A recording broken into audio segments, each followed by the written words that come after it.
Iron Man 2's continued its success with Robert Downey Jr. and Jon Favreau in the helm. And Robert Downey Jr. really continues to, in this movie, continues to really make Iron Man successful. The movie originally was going to be the Demon of the Bottle storyline. Basically, they were going to take elements from that story, not do a straight up adaptation of the movie, but they were going to borrow like the thematic elements from that and apply them to this movie. And you do see that in the movie in some shape or form. For those of you who don't know what the Demon of the Bottle storyline was, basically it was the story that followed Tony's battle with alcohol abuse. There was quite a lot of behind the scenes drama in this movie. And normally the behind the scenes drama does tend to ruin a good movie. But in this movie, it doesn't. There were a few rumblings on set. Apparently Gwyneth Paltrow and Scarlett Johansson reportedly rowed a lot on set. And also Terrence Howard left the Iron Man project due to disagreements with his contract. Apparently Robert Downey Jr. was getting paid a lot more than he was, and there was a few financial disagreements. It's not altogether clear why Terrence Howard left the project. Personally, I really like Terrence Howard in the role. Don Cheadle does a very good job as War Machine, but it kind of would have been nice to actually have seen Terrence Howard actually play the role he was meant to be playing. The drama that was behind the scenes never affected the movie. The movie is still a success and easily outdid any of the previous Marvel films, i.e. Incredible Hulk and Iron Man. In actual fact, comparing Iron Man and Iron Man 2, Iron Man 2 was hugely successful. And the reason behind this success, as mentioned before, is Robert Downey Jr. Robert Downey Jr.'s superb acting and passion for this character really cannot be underestimated, and this movie is a key part in building towards the Avengers movie. Iron Man 2 really focuses on the build-up for the Avengers. And we have the Black Widow appearing. We have Black Widow in this movie. We have War Machines first. We have Rhodey becoming War Machine. We have Nick Fury. All of this is building up towards the Avengers movie. And we also have new villains introduced in the form of Justin Hammer and Whiplash. The movie does establish a lot in one movie, whilst trying to keep a consistent narrative flow, and it does this very well. But people have complained that this movie is too much of a build-up. There's too much going on at once. It's too much of a build-up to Avengers. I disagree. I think Iron Man 2, whilst not as good as, say, Iron Man, I actually do like Iron Man 2. There are a lot of elements in this sequel which throw back to the comic and TV show.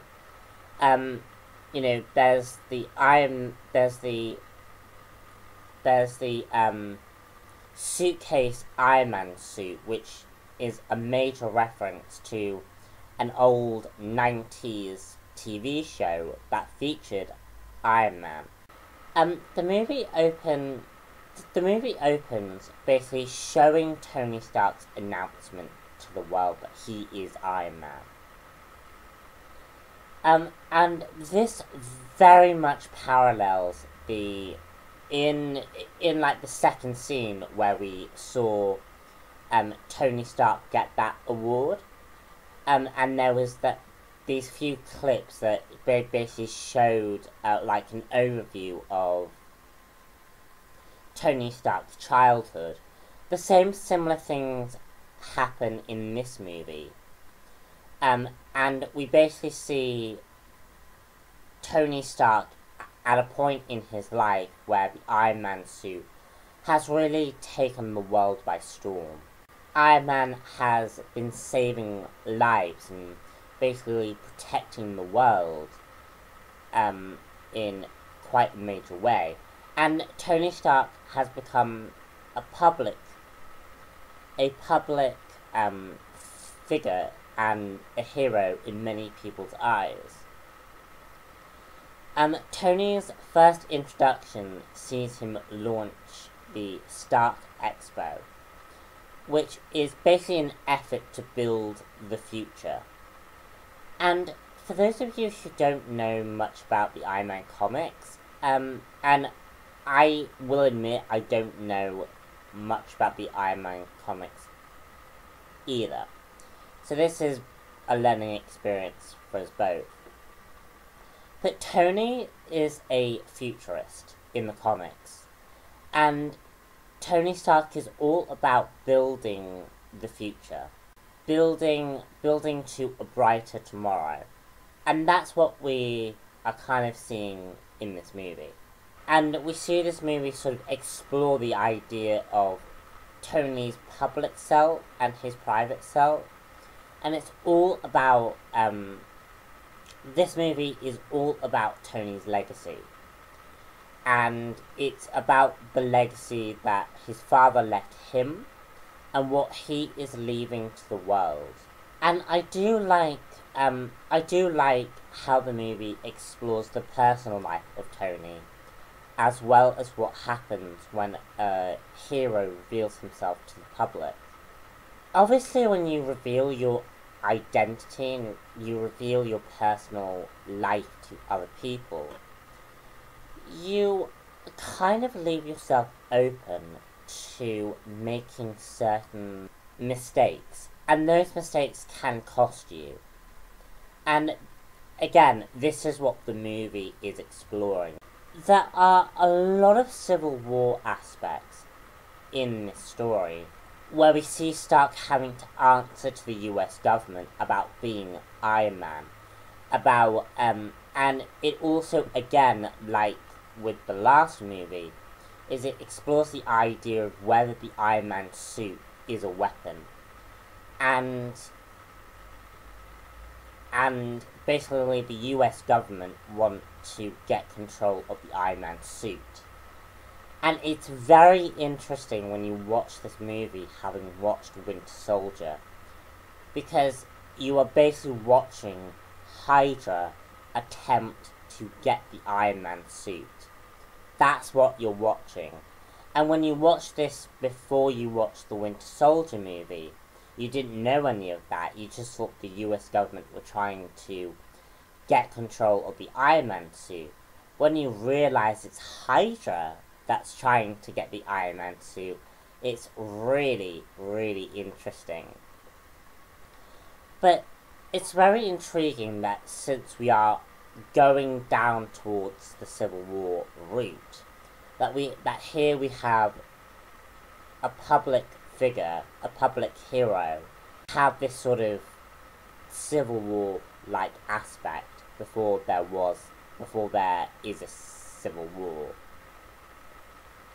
And we do see that Tony Stark is kind of naive to believe that he can be the only one to operate the Iron Man suit.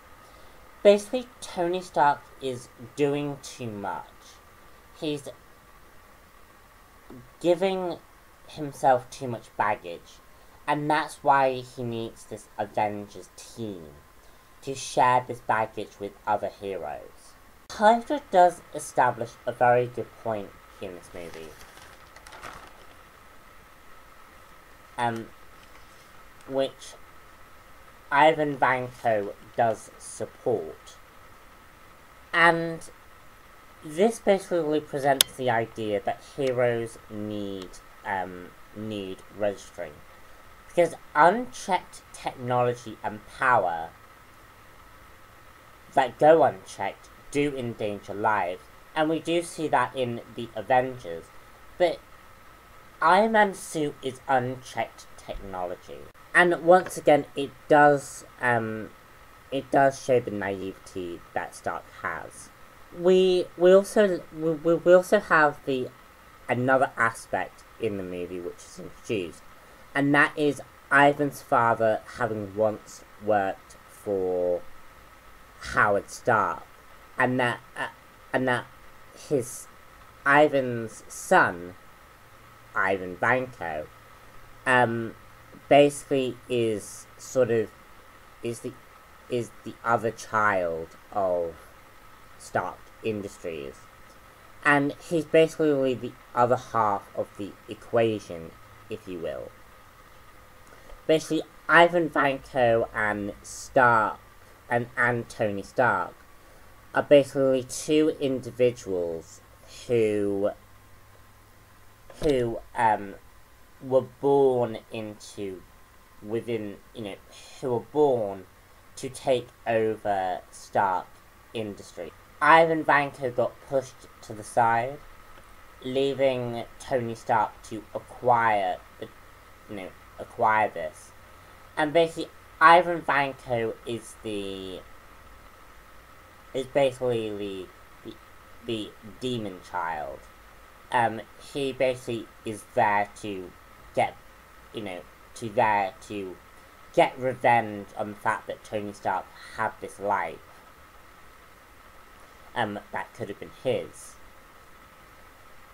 And that's where we see Ivan create the Whiplash suit, because that Whiplash element merged in with what's going on with Stark, who is of course dying in the film.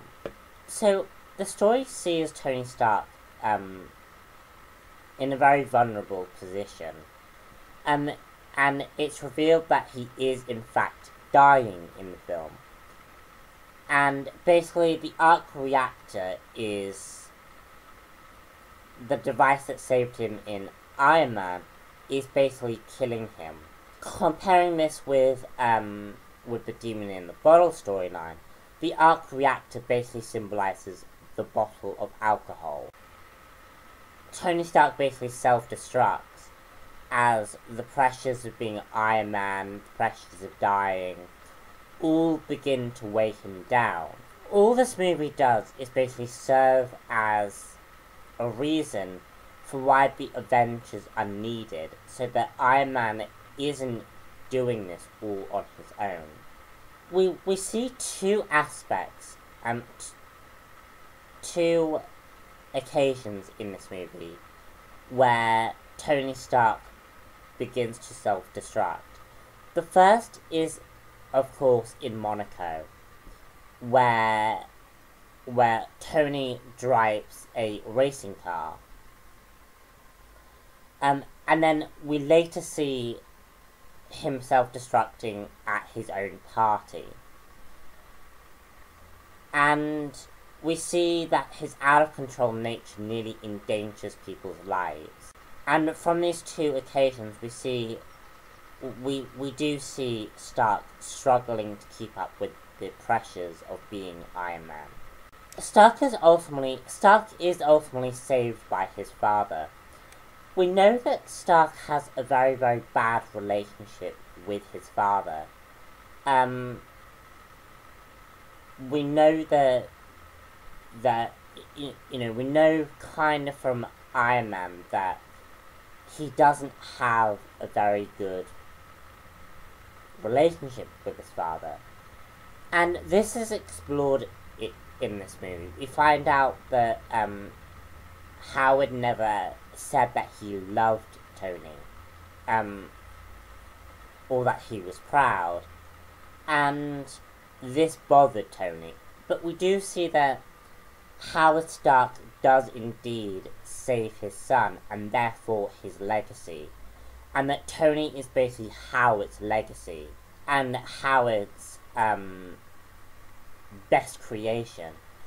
We know from Agent Carter that Howard, when he participated in the creation of Captain America, that was his proudest moment. That was his ultimate creation, if you will. But we find out in this movie that his ultimate creation was indeed Tony Stark, and that Tony basically is his father's legacy, and Tony is doing the same in this movie, is trying to keep his legacy intact. And I really, really like that aspect being explored with, from what we know about Howard Stark from Agent Carter, and then seeing it happen in this movie. It's a very, very sweet moment. So basically, what's killing Tony is the palladium in his body. We find out that the arc reactor is made out of palladium, and that basically it's been melting into his body, and it's basically killing him from within himself, and basically creating like this binary code up his neck. Is saved from that again by his father through the discovery of an element his father had found.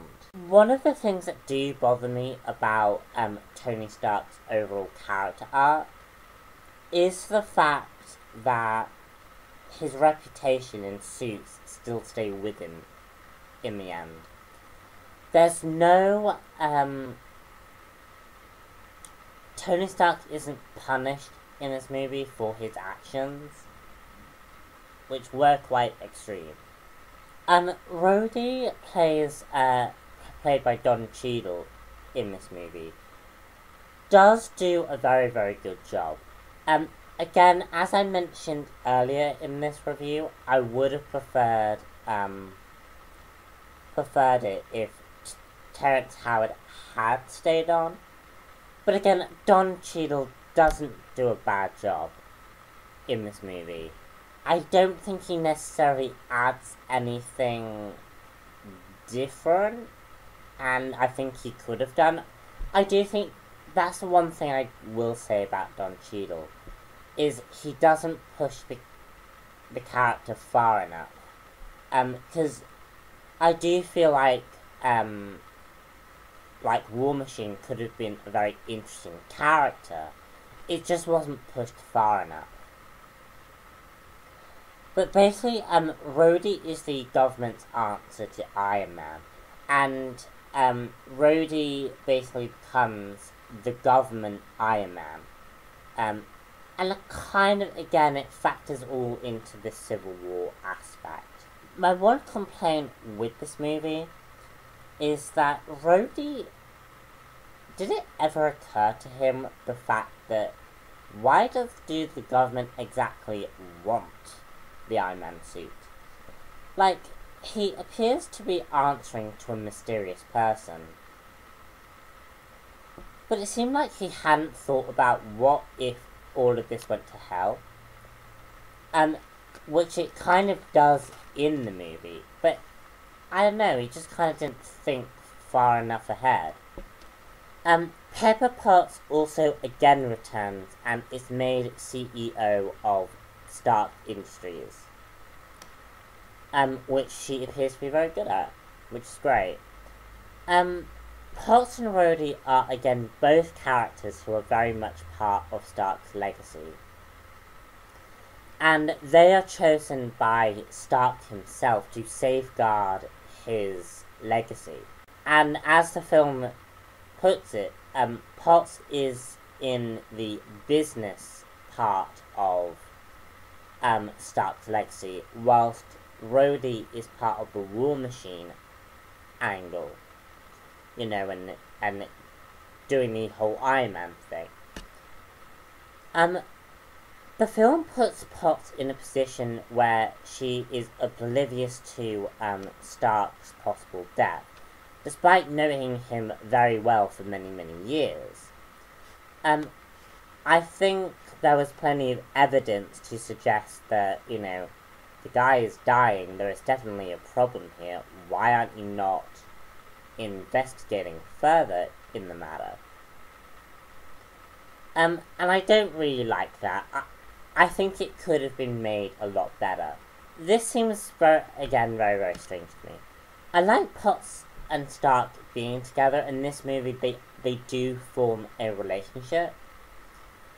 And it was going to have to happen eventually, because Iron Man did do a lot to establish this early relationship that these two characters had. Although I do feel like how they got together was a little wonky. It all felt a bit disconnected, and I do feel like these two characters were kind of forced to be together, despite the circumstances. But again, I really, really like the Potts and Stark relationship. I think they have a very, very good relationship. And I also like the fact that the movie built this relationship up throughout the movies. So now we get to S.H.I.E.L.D., who once again do appear in the film, with some new additions such as Black Widow and also the return of Nick Fury and Coulson. S.H.I.E.L.D. have chosen to monitor Stark and evaluate him, and they do so through Black Widow. Because of the events of this movie, Stark does become a consultant for S.H.I.E.L.D. And we get more of a backstory about S.H.I.E.L.D. and about how Howard Stark was a co-founder of S.H.I.E.L.D. Basically, sort of a bit about Nick Fury. And this all leads to basically the Avengers. Black Widow is also introduced in this movie, which again sets her up for the Avengers movie. Her character is slightly limited and not given a whole lot to do.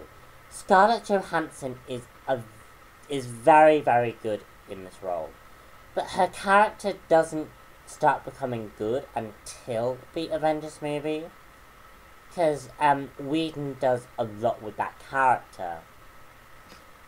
In this movie, she's kind of here just to set her up for the Avengers movie.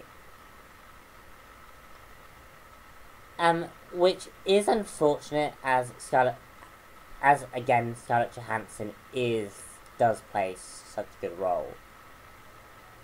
The villain for the movie were very weak. I think Justin Hammer particularly, Ivan Vanko partially. The movies, the villains weren't really very, very great. Justin Hammer is essentially a poor man's Tony Stark. He is jealous of Stark's success and wants it for himself. But he lacks the intellect to see it. You know, he lacks the intellect that Tony Stark has. Hammer is easily played by Ivan Vanko because Justin Hammer is basically a goofball. And I really don't like how Justin Hammer was portrayed in this movie. I don't know very much about the character, but he was basically just a bit of a goof, and didn't really have very much of a personality. Vanko is the real big bad in this film, and his sole motivation is to destroy Tony Stark's legacy, and to destroy the image of Tony Stark. And his plans at first, in the way he was presented, were really, really good. Ivan Vanko had a personal connection with Tony Stark, because Howard Stark basically deported Ivan Vanko's father, which led to his father's downfall and ultimately his death. And Ivan Vanko then, created the Whiplash suit to get his revenge on Tony Stark. And all he had to do was basically watch as Tony Stark's world crumbled. That's all he had to do, and he was watching him die as well.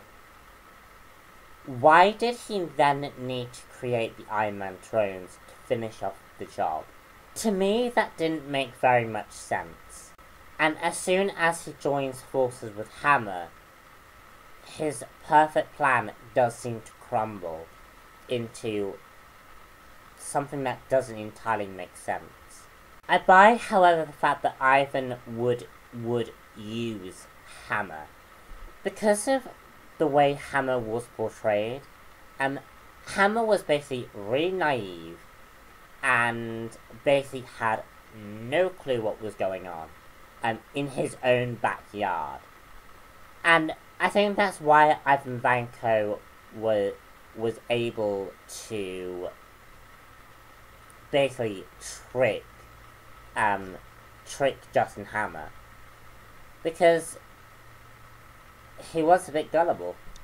And whilst Ivan Vanko is at least a competent villain, he's not the best villain in the Marvel Universe, and actually he's kind of one of the weakest.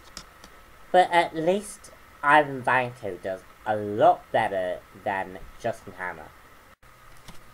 So how does Iron Man 2 fit in with Marvel's cinematic universe?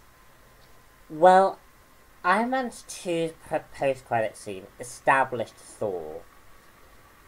Basically, Agent Coulson basically found Thor's hammer, which came down when Thor was outcast to Earth. And the reason why that was because Thor caused a war between the Frost Giants and the Asgardians. Coulson became a key agent in that movie, and basically, that did help his popularity. Also maybe contributed again to the Agents of S.H.I.E.L.D. show. We also see Agent Coulson find Captain America's shield in this movie, which again does lead into my theory that maybe there was another Captain America, and I am determined that's what happened in the Marvel Cinematic Universe. I am determined that there was another Captain America that existed. I think that basically the mantle of Captain America is basically based on legacy, and it would tie into the legacy theme for this movie. But basically, I think that it would make perfect sense for Howard Stark to basically try and recreate the Captain America. We could have had a Captain America for the Cold War. We could have had Captain America for... At some point within S.H.I.E.L.D.'s history, there may have been a Captain America. And that's why we see Tony Stark have all of these shields.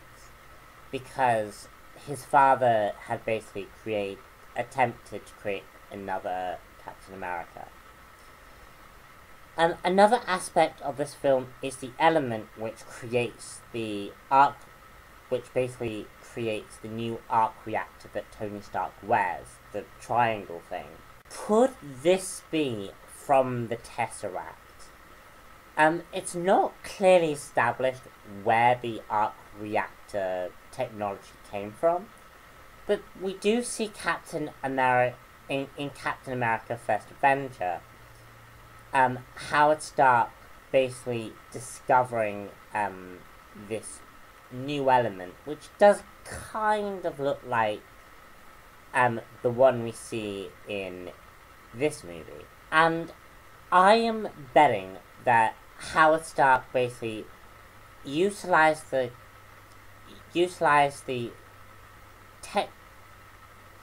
technology that he discovered in Captain America First Avenger and turned it into the arc reactor, or the schematics for the arc reactor technology that Tony Stark then created. And I think that's what happens. And it would explain why Stark was able to resist the Loki's attempt at possessing him, because maybe the stone's powers negate one another, unless they're used unless they're used together, and therefore they cannot be destroyed, because if one is destroyed, then others are destroyed. It's very, very interesting and very, very complicated as well. But there is definitely something about the arc reactor technology that is unique and should be explained in future films. We also have the Incredible Hulk, where Stark becomes the consultant for the Incredible Hulk. We also see how Stark ultimately became the consultant, and why Coulson and Sitwell basically sent the consultant, aka Stark, to go talk with General Ross. So as you guys see, it comes full circle. When you watch everything together, it all connects in a really cohesive way. Apparently there is a Wakanda and Antarctica reference, which connects with the Black Panther and Captain America. We do know that Howard Stark had attempted to go find his friend, so we do know that maybe, possibly, Captain America, Howard Stark had tried to go find Captain America. So, and we do know that around this time, Steve Rogers was discovered. And again, we also have Wakanda, which is of course a Black Panther reference. And again, a lot of vibranium is also sort of utilized as well.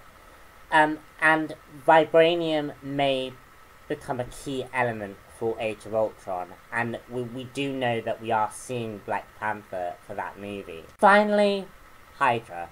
As I mentioned earlier on in the review, it's a very surreal moment when you look at the committee scene and know that Hydra is among them, and trying to get access and trying to build an Iron Man suit. And it just makes, and it just contributes to making this movie more interesting when you see all the little dots begin to emerge.